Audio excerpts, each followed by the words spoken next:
Si quelqu'un veut venir après moi, qu'il renonce à lui-même, qu'il se charge de sa croix et qu'il me suive.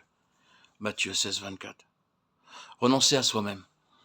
D'un mot, le Seigneur va droit au but. Il arrive que l'homme soit prêt à renoncer à certaines choses, à des choses agréables. Il arrive qu'il soit prêt à renoncer au péché, mais renoncer à soi-même, à ce moi qu'il chérit, renoncer à en faire le mobile de sa vie, le ressort de ses actions, détrôner le moi pour que Jésus prenne sa place, la première. Ah, que cela est plus difficile, renoncer à soi-même. L'emploi de tout autre mot eût amoindri, limité le champ d'action de la croix, et par conséquent, limité la délivrance.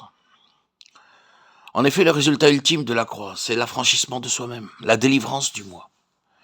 Si quelqu'un se charge de la croix, accepte l'esprit de la croix, manifesté en Christ, au calvaire, et renonce à soi-même, il est affranchi du péché, des terreurs de la loi du monde et de l'esclavage de Satan. Qu'il soit 1000 fois béni, cet évangile du calvaire, dans sa simplicité, sa profondeur, son efficacité, sa sagesse. Car le moi est bien la cause de tous les troubles, de toutes les rébellions, tous les égoïsmes, de l'orgueil et du péché. Que l'homme se considère comme cloué au bois avec le Christ, jour après jour, heure après heure. Que dans les difficultés, les luttes inhérentes à cette vie, il renonce à soi-même et habite dans le calme et la paix du Sauveur.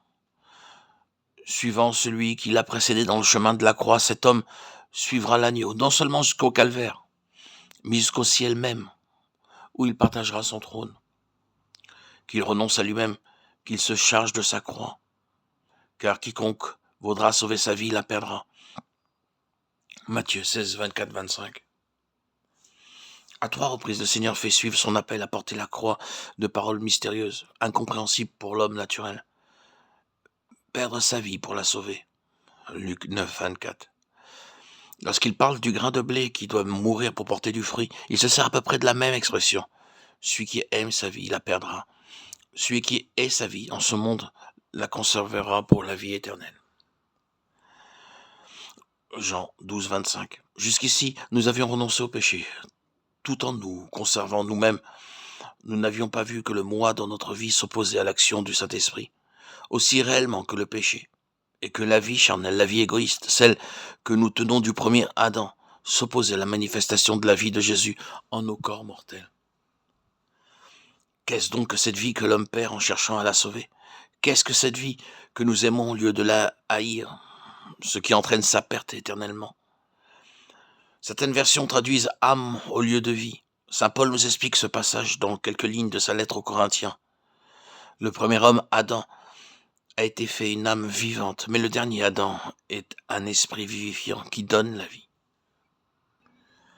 Le premier homme étant de la terre et terrestre. Le second homme est le Seigneur du ciel. 1 Corinthiens 15, 45, 47.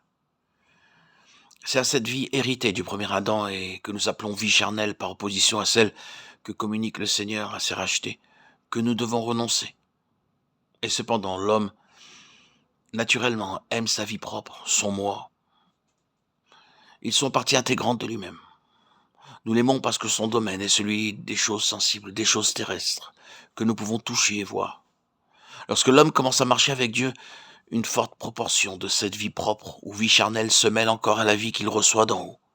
De là, les fréquents changements d'humeur, les hauts et les bas, les états de dépression, même en dehors de toute désobéissance, de tout péché conscient.